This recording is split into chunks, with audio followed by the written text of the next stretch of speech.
日行。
Morning, everyone.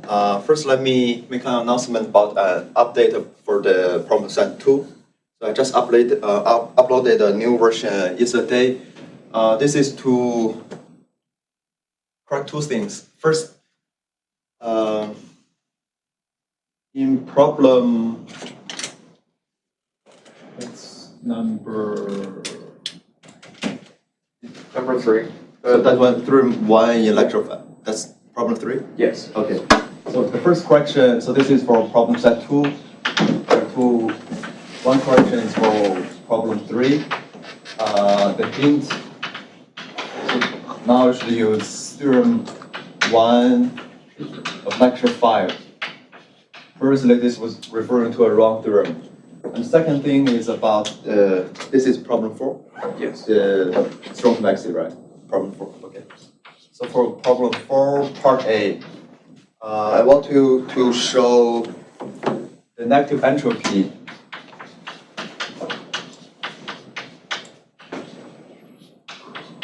I wanted to show this is one strongly convex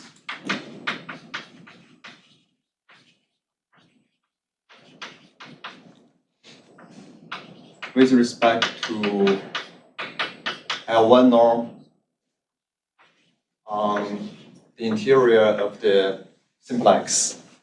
So make it clear what you need to show. So you need to show this inequality.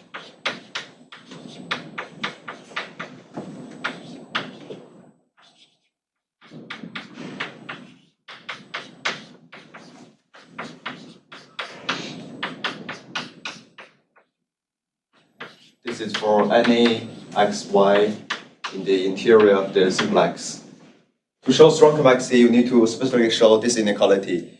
If you just show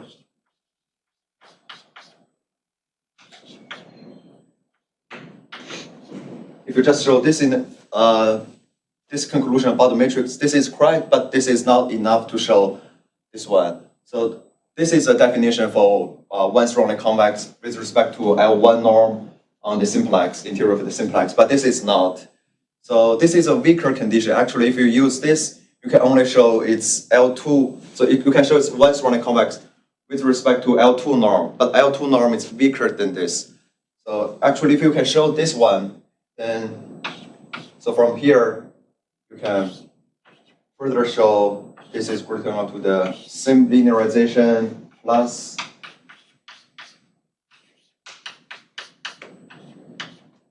you can also show this one. So I want you to show a stronger result. This is because so for any vector z, the one norm is corresponding to the two norms, corresponding to the infinity norm. So this is the strongest one. So I want you to show exactly this inequality. Okay, so this is about the updates on the problem set 2. Okay, so let's go back to our lecture on Frank-Wolfe. The last thing we haven't shown last time was remember we had 3 subset rules. Here are, the first one is the constant. It's a prefix. So we have alpha k. The subsize alpha k is 2 over k plus 2. And the second one is adaptive.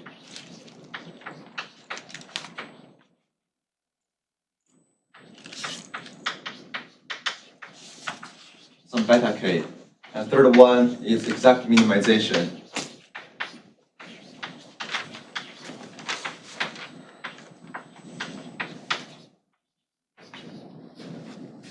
We got the intuition for both the second and third one. So this is to minimize the right-hand side of a key inequality. This is to minimize the left-hand side of the key inequality. But we didn't have an intuition why we need this one for the prefixed subsides. So the intuition I have is from the perspective of the accelerated composite gradient method that we covered last week.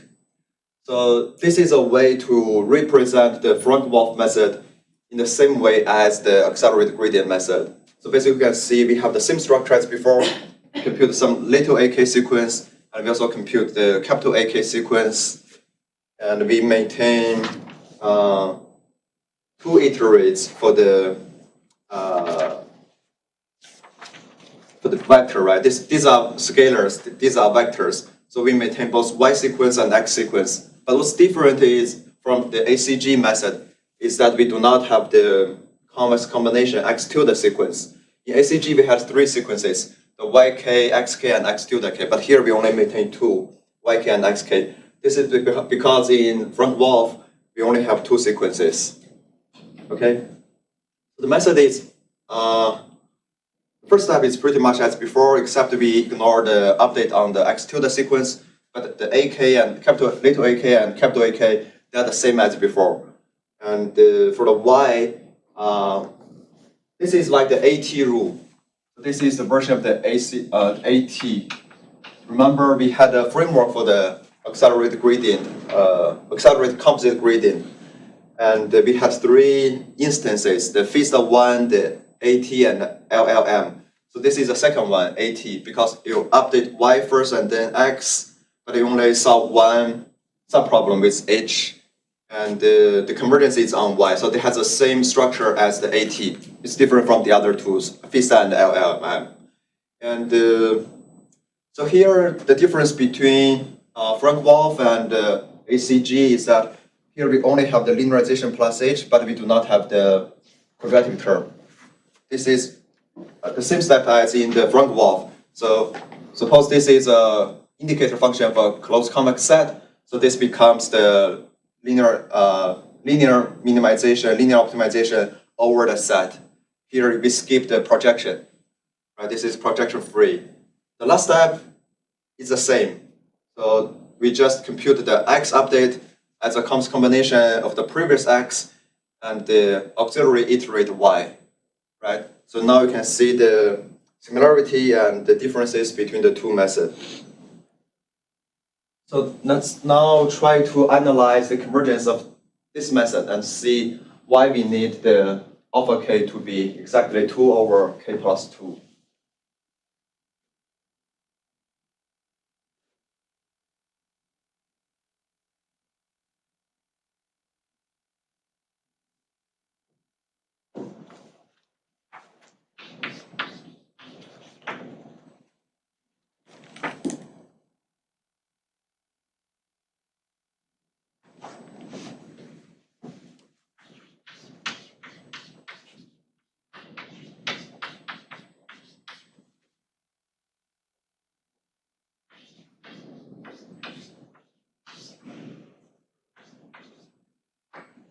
This is the same convergence rate as the one we showed last time for Frank-Wolfe. So this is just the same result, but we show it in a different way.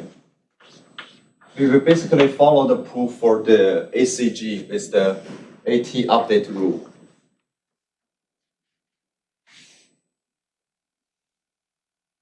So let's call this function as gamma.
So this proof is pretty much like the one we had before for ACG.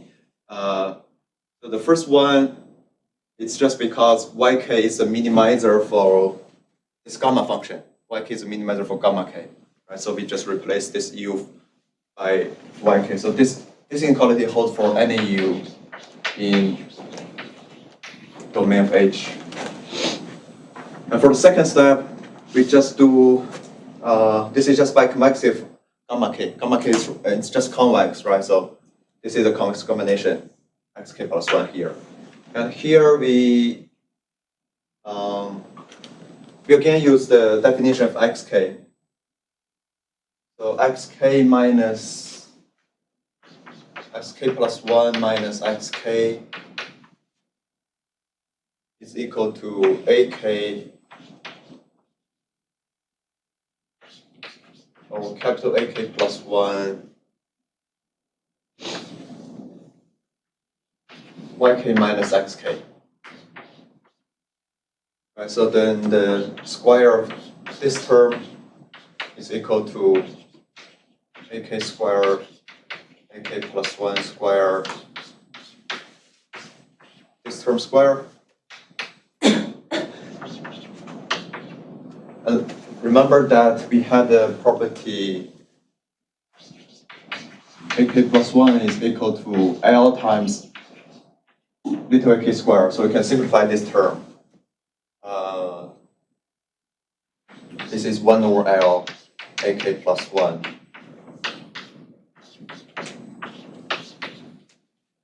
Right, so this explains the change in this step.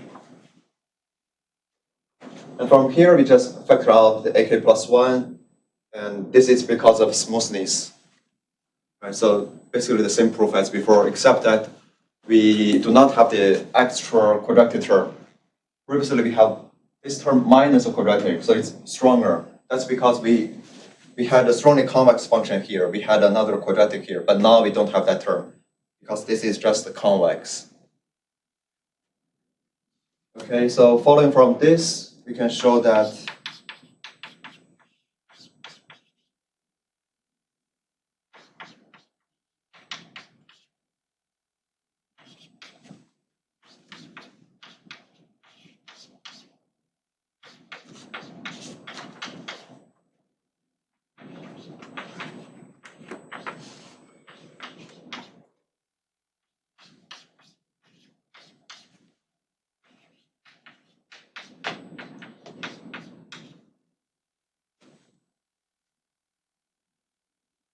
right, and then we take U to be X star.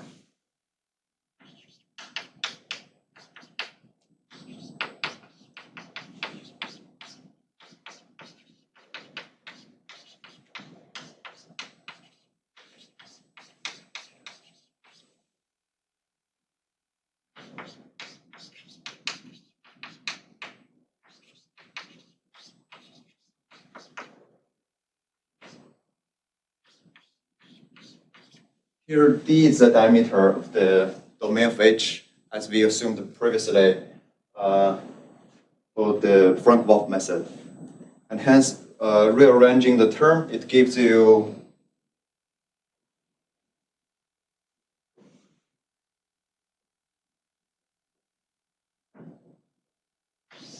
so we rearrange the term here, we get AK plus 1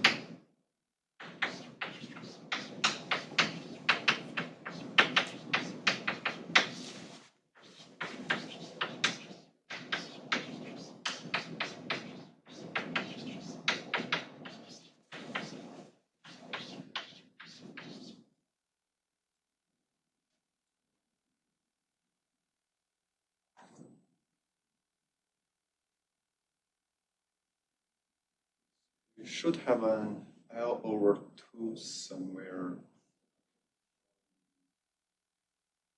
Oh yeah, L is from the 8. Yeah. So this is correct. So we have a recursive formula for the primal gap, right? And hence, that's what we usually do. We just sum them up. So in the end, you have AK phi xk minus phi star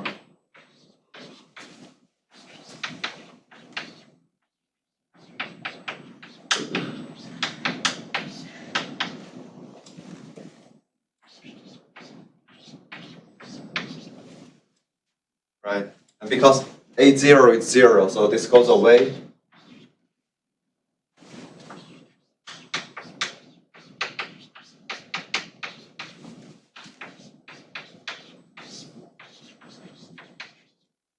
And here we are using a constant step size.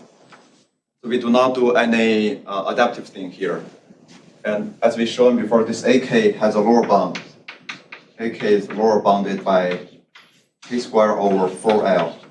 So plugging this into here, we get 2L d squared over k. Right? This k cancels with one of the k in the k squared. Even though your AK is on the order of k squared, but because of this k, the denominator in the numerator, it cancels. We only get 1 over k rate. We do not have acceleration here.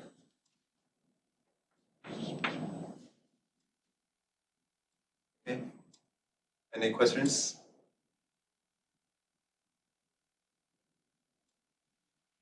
So even though we have this good construction, little ak, capital AK, which helps the accelerated comes gradient method to get 1 over k squared convergence rate, but here we will only get just k. This is because you are not making this subproblem strongly convex. So you cannot, previously what we had in the recursive formula is like, we get another quadratic on the left-hand side. So when you sum, they cancel each other. Only one term, the beginning one, x0 minus x star, will be left here. But now we cannot cancel this distance term, right? So you have to sum them up. So that you get a factor k here. This is the reason why we lose the acceleration rate.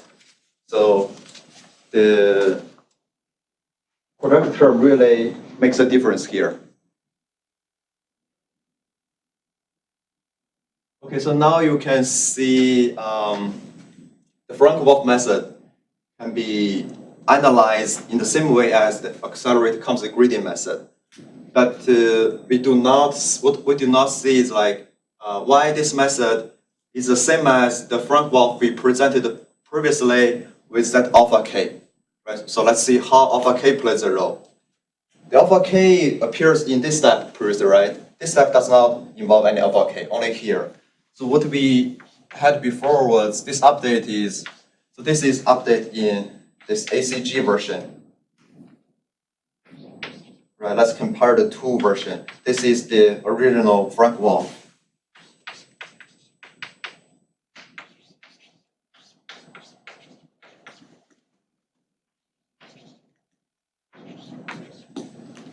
It was also in the form of a complex combination, and the parameter is alpha k and 1 minus alpha k.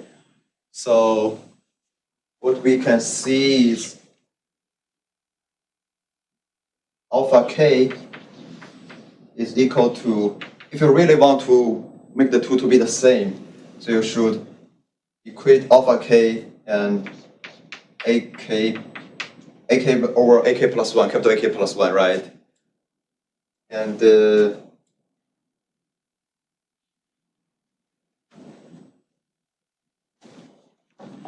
so we need to show little ak over capital AK plus 1 in this update really has a this really is like 2 over k plus 2, right? So this is what we need to show.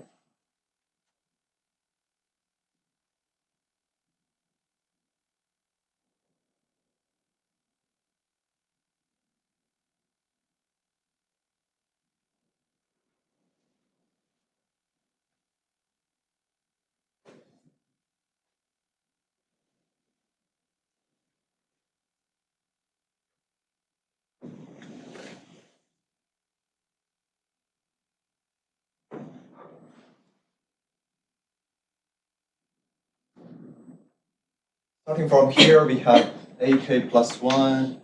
So let's simply call ak plus 1 as a plus, call this as a, call this as little a, just to simplify the notation. So what we have is a plus is a plus little a, and as what we shown before, this is L times little a squared. So in terms of a little a, this is a quadratic function, right?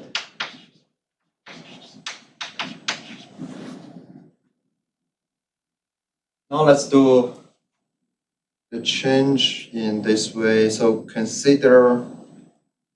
consider one step further. Let's consider little a plus. Because this holds, this also holds, right? This is just one iteration further. this is equivalent to say that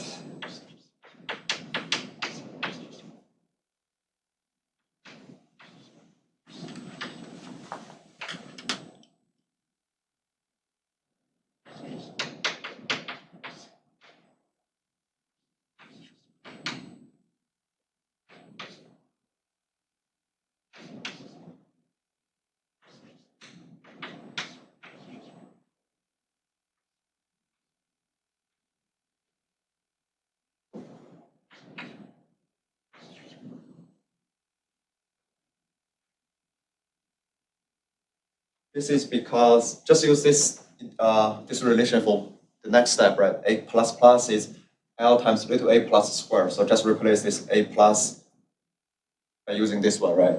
And this is the same change here.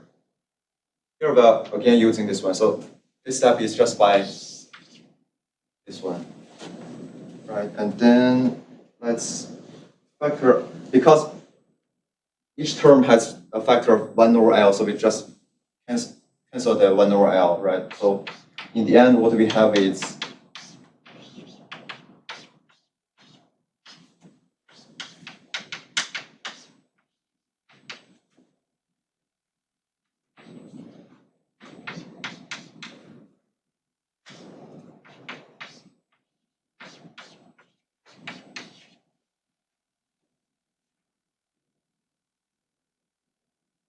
right. Now let's define T to be a plus over little a. We get a new recursive formula for T, a new equation for T, just for T. This is T plus minus T plus minus T squared.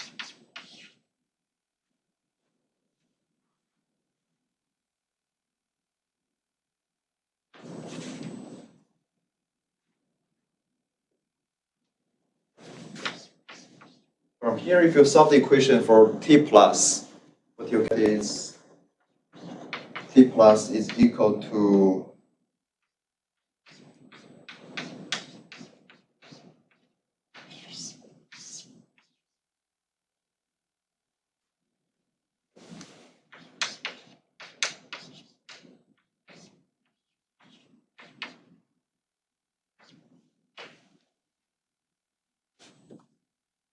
right. This is the way we computed the T sequence. Any question?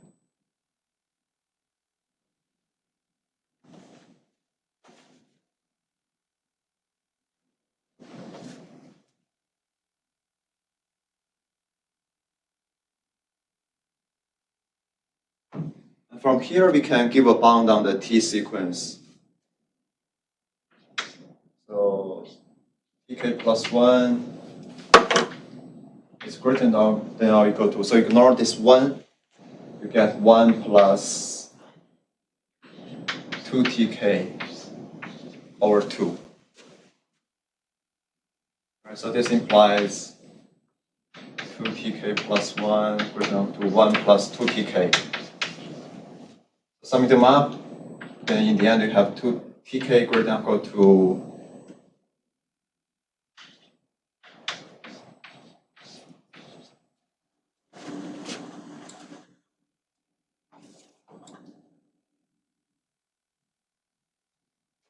and remember this tk is ak plus 1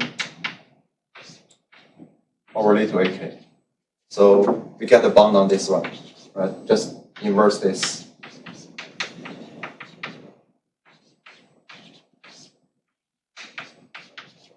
Which is our alpha k. So we are just taking alpha k to be the upper bound on the value. This explains why we take alpha k to be 2 over 2 plus k.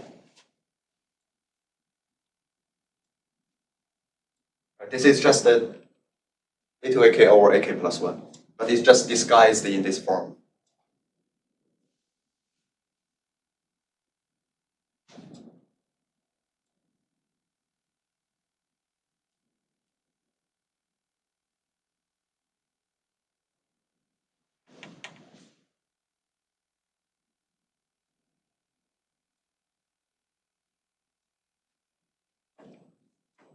Okay, so with this, we get an understanding of the Frank-Wolfe in terms of the accelerated gradient method. The really difference is just we do not have a quadratic term here. If you have a quadratic, then this becomes a approximation or projection. This is what we want to avoid. But the price to pay is that you lose the 1/k squared convergence rate, but you really end up with just 1/k. This is just like a gradient method, project gradient, proximal gradient, right? So you lose some factor of convergence, but you get rid of the projection. So it's like total number of iterations may be more, but each iteration may be cheaper. Right? That's the trade-off in Frank-Wolfe.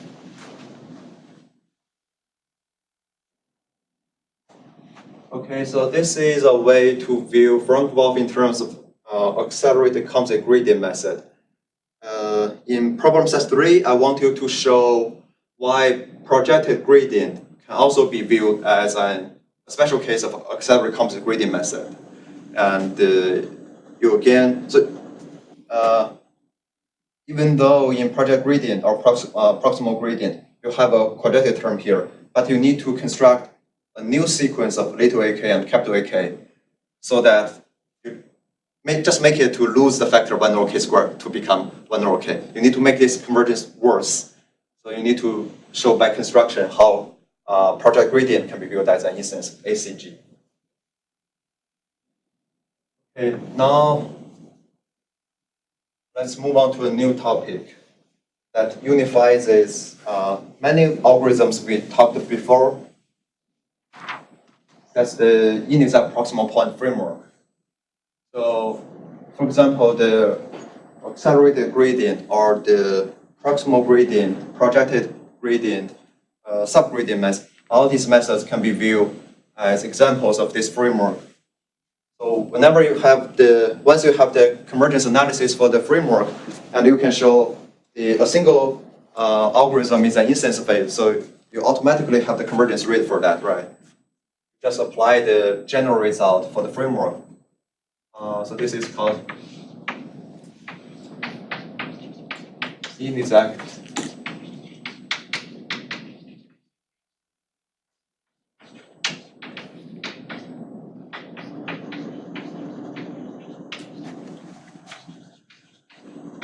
But this doesn't apply to the Frank-Wolfe because Frank-Wolfe is not a proximal algorithm. We don't have the correct term.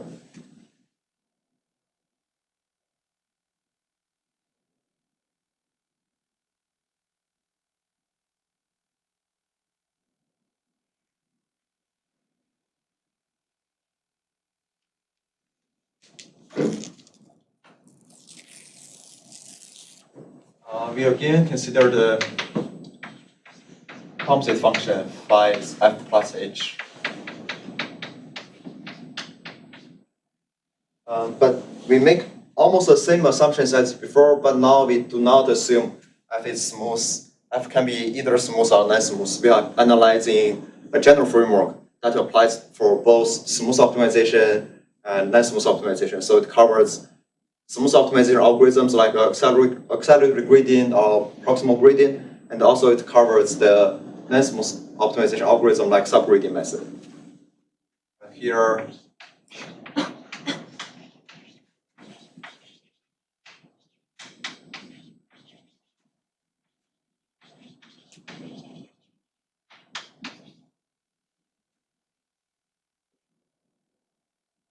let's first look at the exact one. So without any inexactness, let's just look at the proximal point.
This algorithm is really simple. We just give an oracle here. You do not specify how to solve it. So this is just some conceptual algorithm.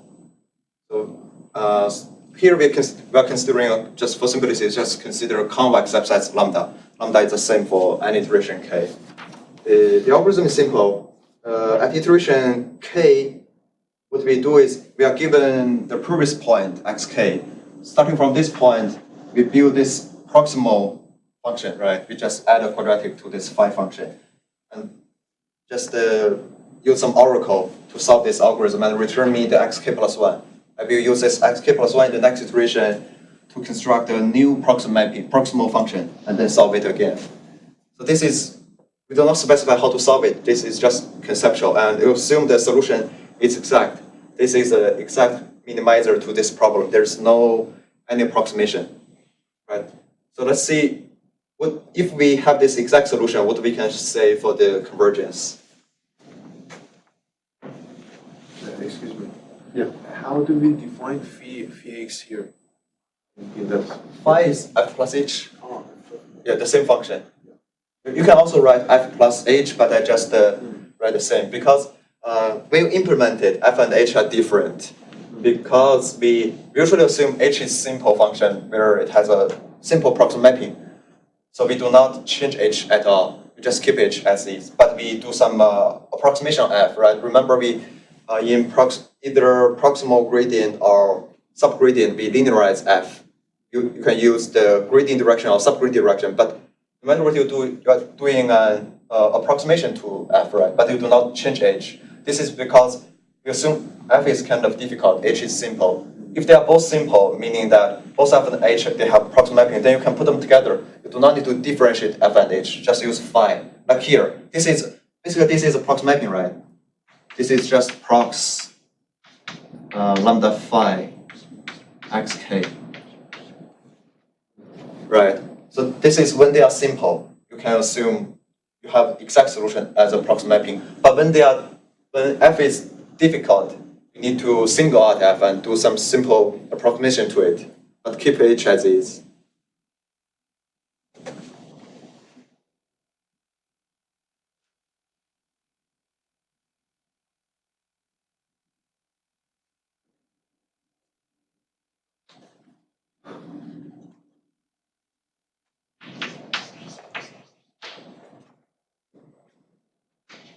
So what we can show is phi, the convergence rate is on the order 1 over k. This is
this inequality holds for any x in domain of h, right? This is just same as before. This is a 1 over lambda strongly convex function. So instead of having the minimum, we can have an additional quadratic term here.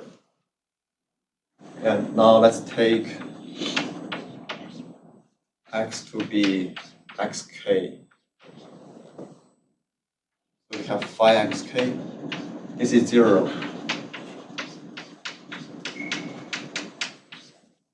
These two terms become the same. So we have 1 over lambda xk plus 1.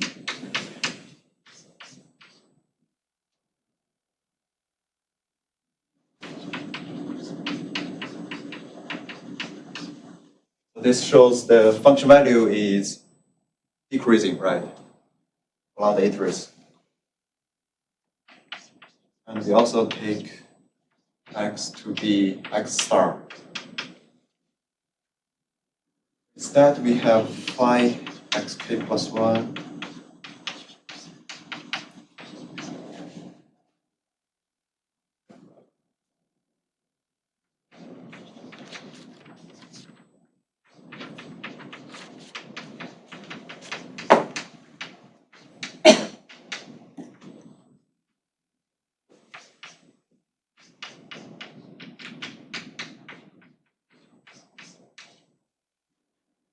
Right, we just ignore this term because this is the negative, just ignore it. Get this recursive formula. And just like before, we just sum them up.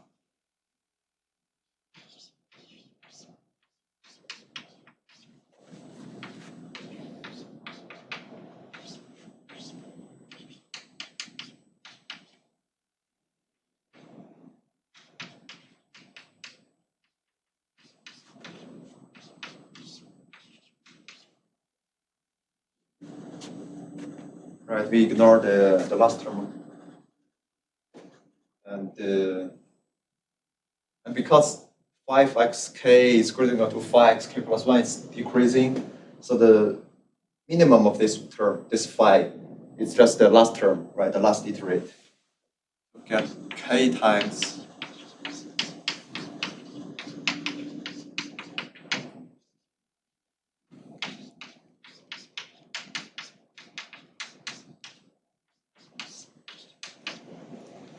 just divided by k, we get the convergence rate.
question about this convergence?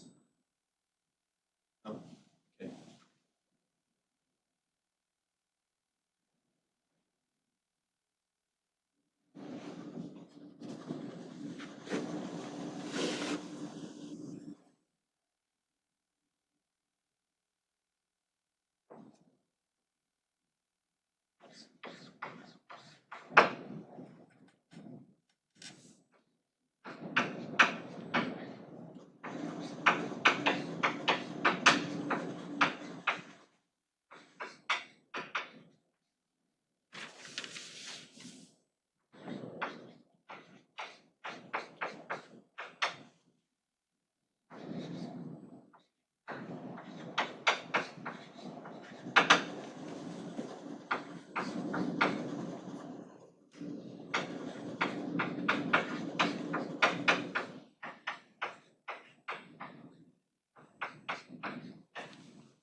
Okay, so we first introduced this generalized notion of subdifferential.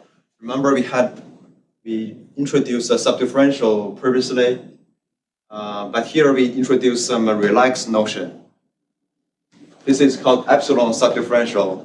And so epsilon subdifferential of phi at the point x is a set. It's this set of vector v's such that phi of y is greater than or equal to this linear function in y minus epsilon.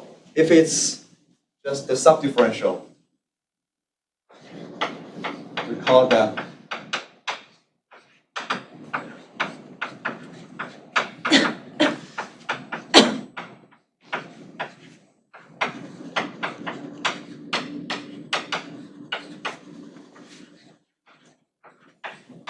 if it's just subdifferential, then epsilon is 0. Right, we have no epsilon here. But here, if it's epsilon subdifferential, we have a relaxation. You can actually have some space for the epsilon. Right? And here, this epsilon is always non-negative.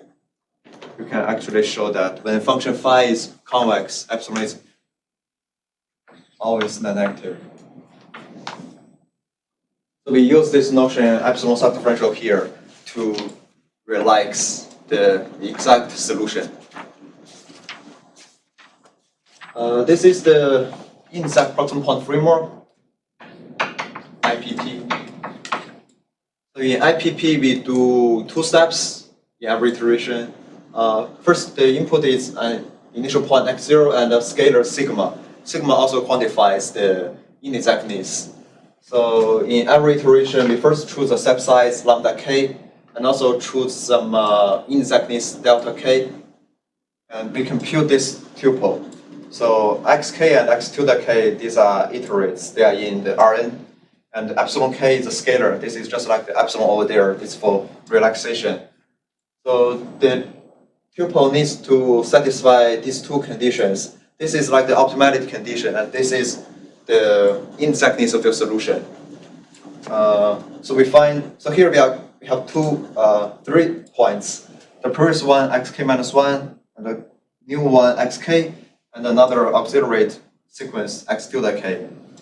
So this vector, this is a vector, right? This vector has to belong to this relaxed subdifferential, this epsilon k subdifferential at this point x tilde k. So basically, this is an optimality condition. And this quantifies the inexactness of the solution. You will see how to use this inequality later, but this is just a way to describe the inexactness. Actually, this term here, this is a relative tolerance. This is an exact tolerance. This is an absolute thing. This is a relative thing, right? This is something between 2 iterates. This is just a value. This part is relative.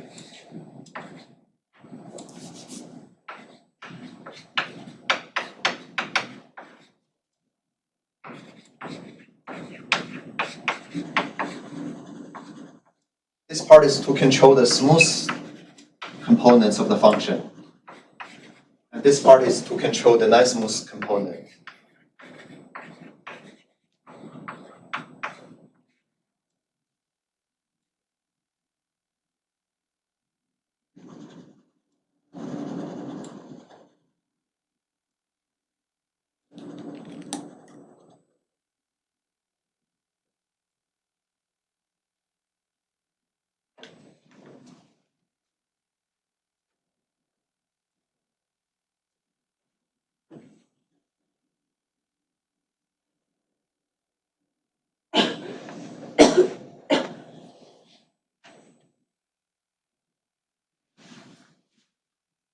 Any question about the algorithm here?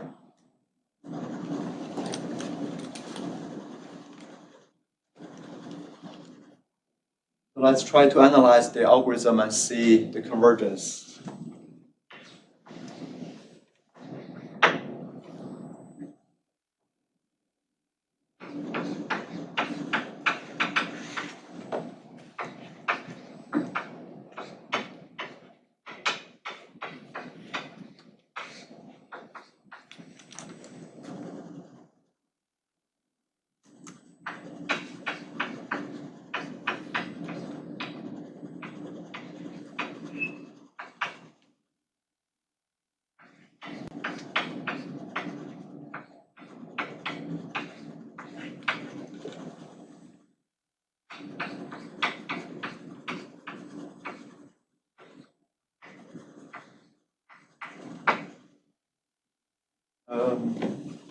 So this is the exact one. The other one is inexact. To see why that one is inexact, let's just take this one as an example. Take the automatic condition as an example. The automatic condition is saying that 0 belongs to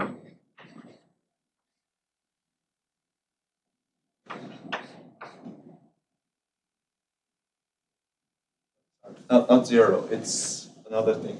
Let's first do this part. Function phi minus 1 over 2 lambda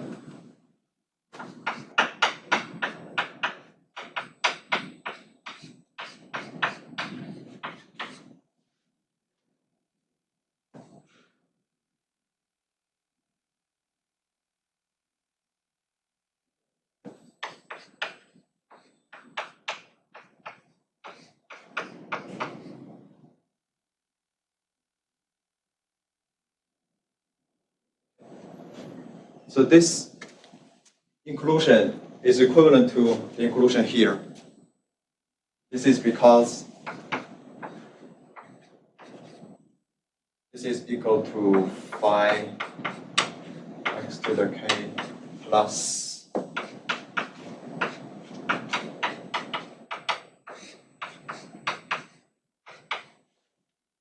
right, and move this term to the left, you get the same thing as over there, xk minus 1 minus xk over lambda k. Okay. So these two are equivalent. If we have this inclusion, and suppose your x to the k is equal to xk, and epsilon k is 0, then what you get? What you get is this is 0, right? This is a vector 0, this is a scalar 0. So you get 0 belongs to phi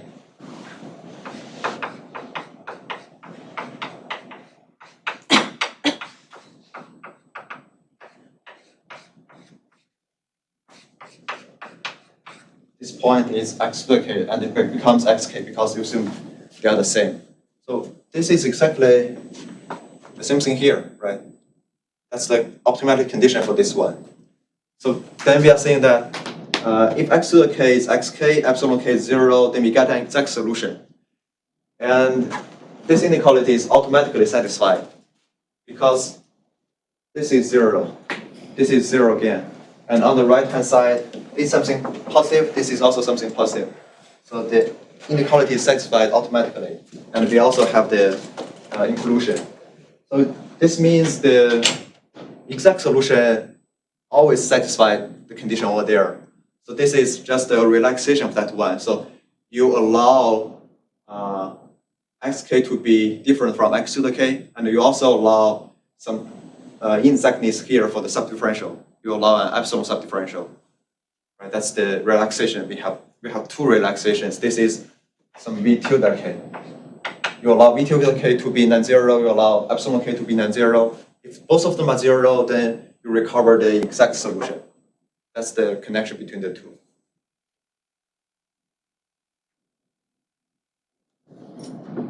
Okay, one second.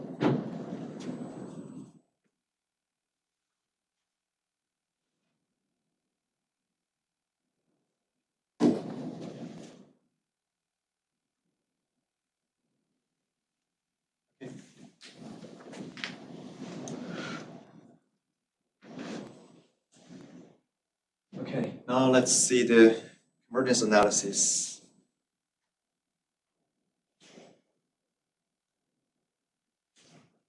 So then we have the following conclusions.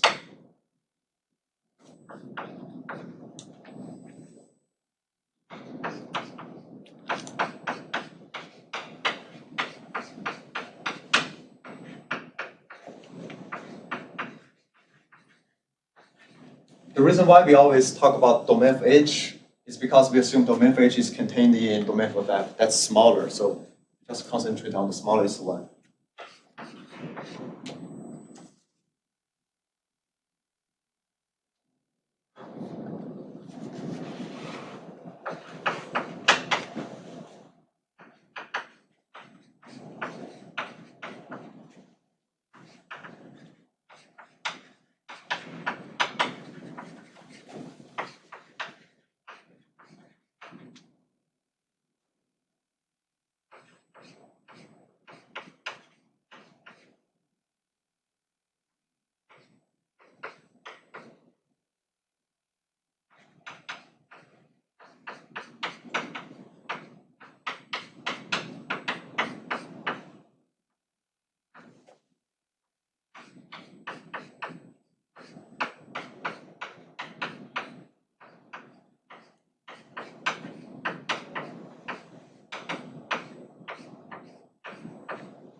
The statement A is very simple. This is because we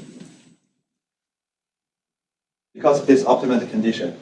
So what the optimal condition says is phi of x is, just use the definition of the epsilon subdifferential. This is greater than or equal to x to the k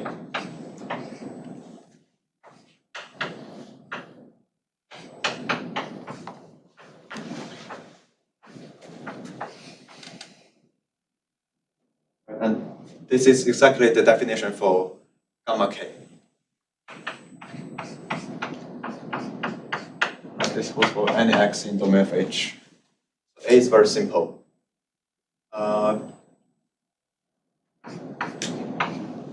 B needs some calculation. So let's rearrange this inequality.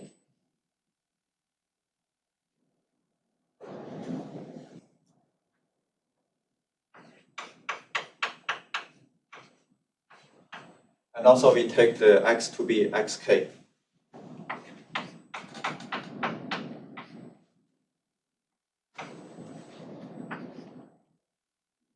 Let's also plug in the value for vk.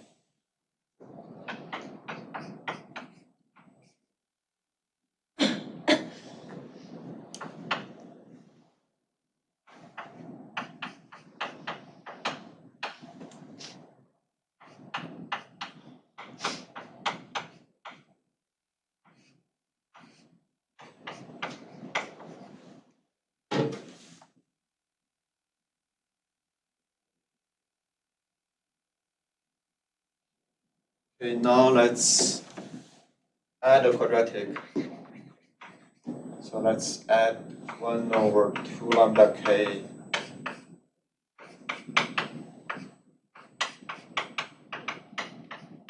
and we also subtract the quadratic.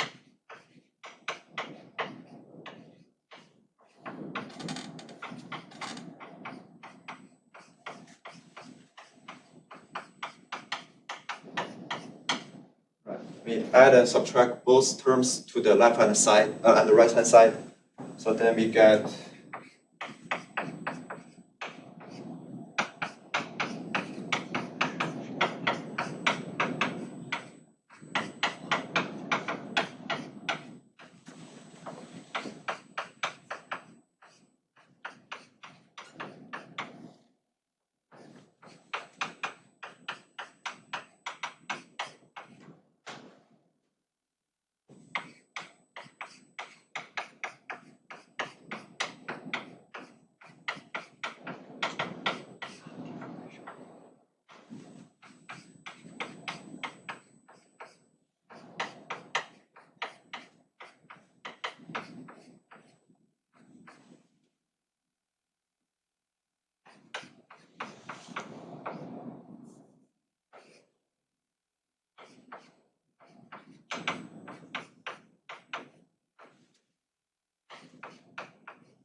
right, we just add and subtract, same thing on both sides.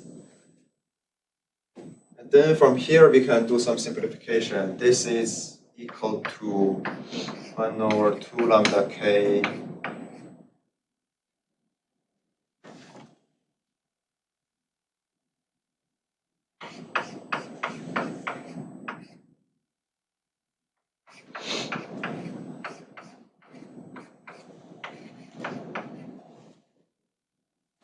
you can just try to complete square here.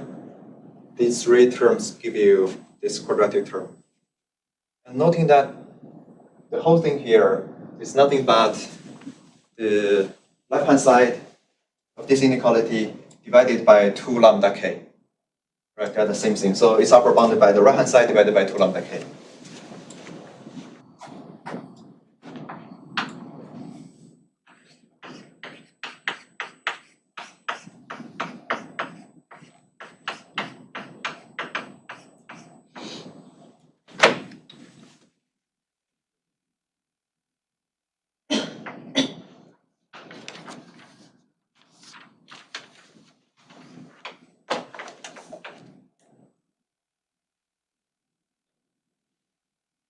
this should be divided by 2 lambda k.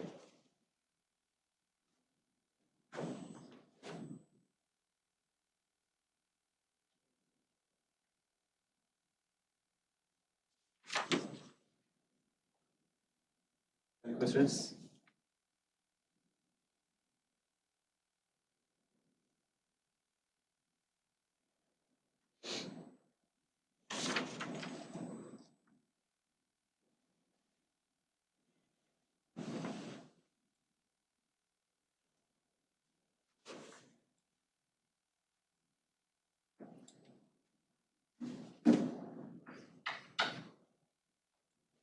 Part C is simple because gamma k, in terms of x, gamma k is a linear function, right? And this is quadratic function. So this is just a quadratic function. Minimizing a quadratic function over the whole space Rn, you have an exact solution. You can do the calculation to check this is exactly xk. This I will leave it to you. This is simple. Part D.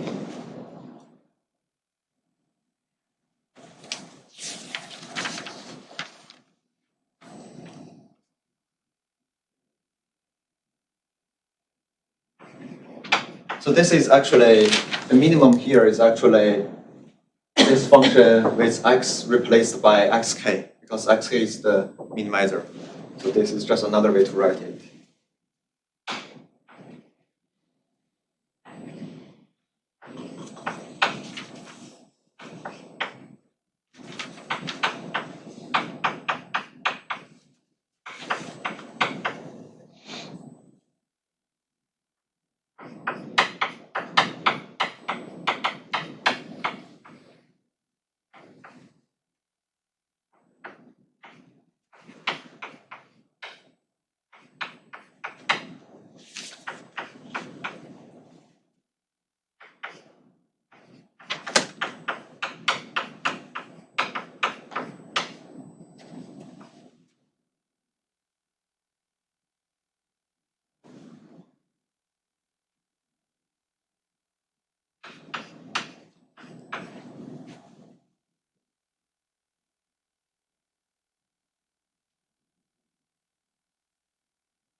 So both sides are quadratic functions, so this is easily checked, right?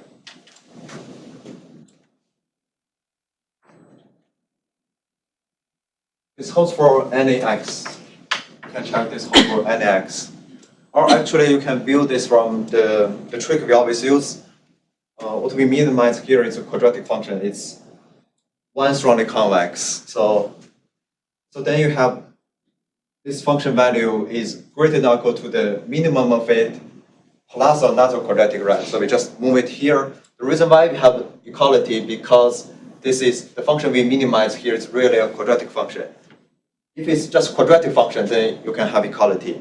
If it's not quadratic but strongly convex, this is less than or equal to. But you can also just check the algebra to see this is true for any x.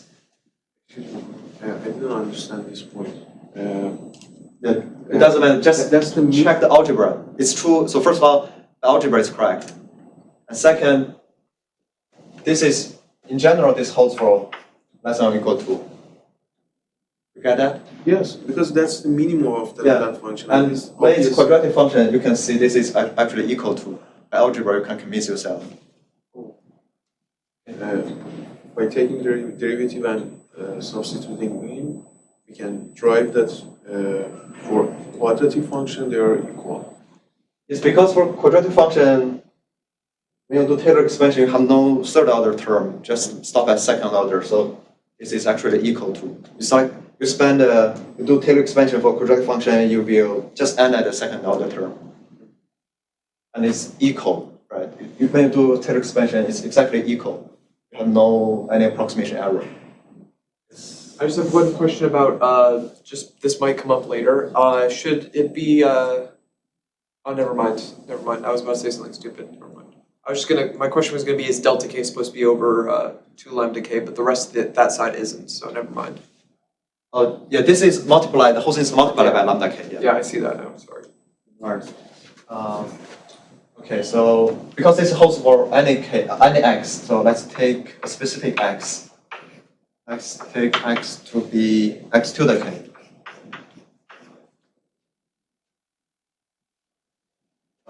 Then what we have is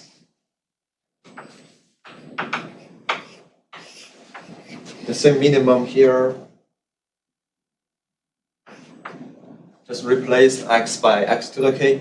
Let's see what we get.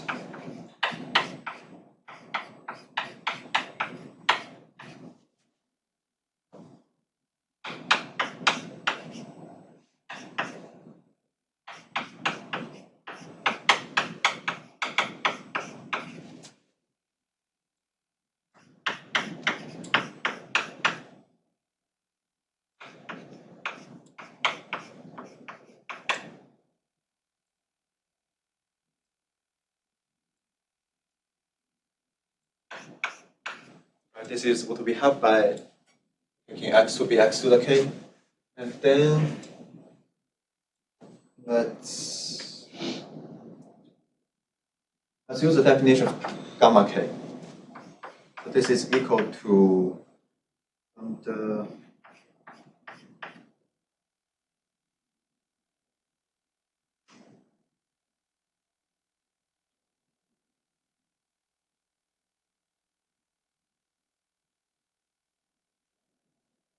oh, okay. So we use the fact that gamma k of x to the k is equal to 5x to the k, just minus epsilon k. This in the product is 0.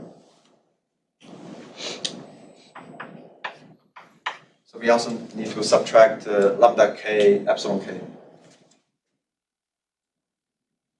We have 1 over 2.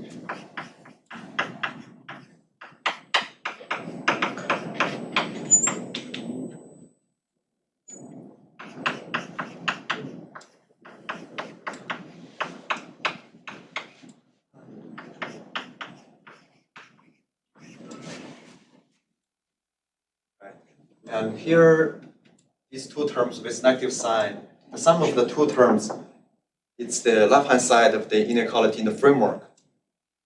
Right? So we can upper bound these two terms by the right-hand side. So we get a lower bound for this inequality.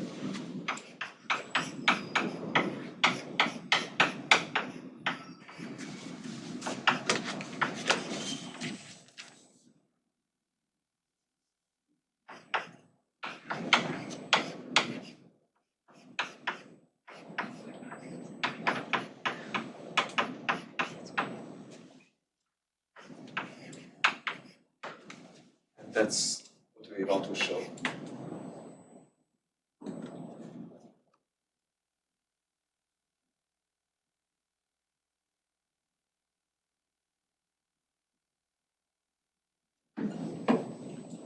Okay, let's stop here. Any questions? And next time we will continue showing the convergence analysis, and I will show project gradient. Yeah, I will specifically show project gradient or proximal gradient is an instance of the framework.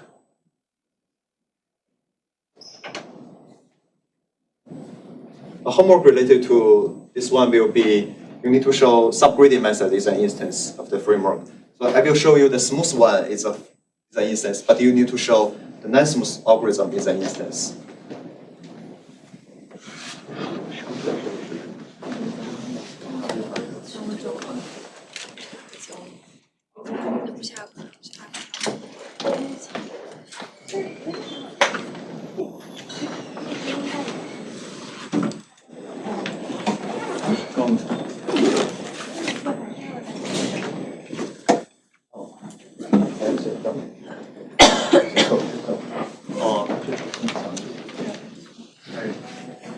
What's your name? Matt. Yeah, M-A-T-T. Nice to see you. I'm Ahmed. Ahmed? Yes. You're a PhD student in the DC department? Yeah, Undergrad. PhD. Oh, PhD student. The first year. Second year. Second. The classes weren't great last semester, so I got permission to delay my comprehensive examination. So that way I can take classes that are actually relevant. So what about you? I am first year as official studies. Oh, okay. Also ECE department? Or? Yes, ECE department. My advisor is from Metals. Oh, I took his network science analytics class last semester. I worked with him. He's collaborating on a project that my lab is working on. Which lab? Michael Wong's lab. Oh, perfect. IC machine and stuff. Yeah. So my undergrad was in physics and computer science, but nominally in the computer engineering department. But yeah, so I was working on using that. Those e-sync machines for community detection. So the problem is when you have more than two communities, it's a little difficult. So there's like some recursive algorithms we came up with, and we're just trying to. It's a bit on the back burner right now. Did you have any publications about Me personally, no. So does the group have it, or do Let's others? go toward the EC department. Yeah. Well, I also have another class. Oh, that's weird. But yeah. One second. Professor, I do have time today. I wanted to ask some questions if you have time. How about tomorrow you go to the TS office hour? I can also select there. Perfect. When is it the TA time? 4 to 5 tomorrow. 45 minutes in the office of the TA. Yes. Perfect. In Blackman's house. Yeah, perfect. Thank you very much.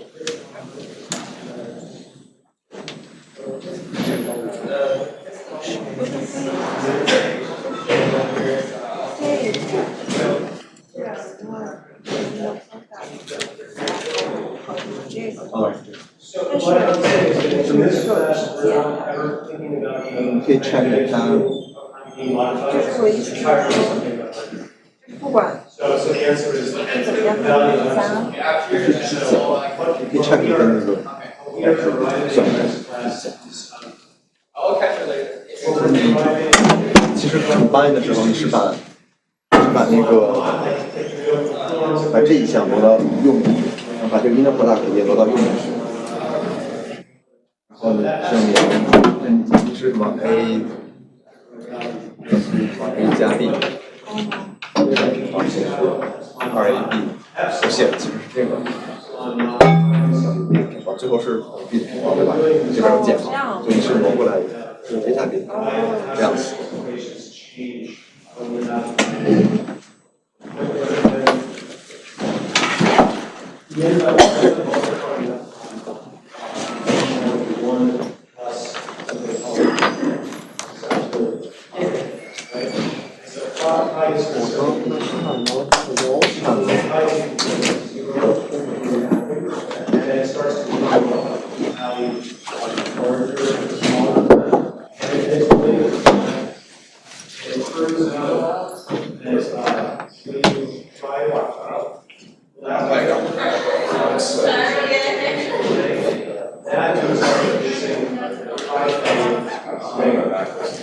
That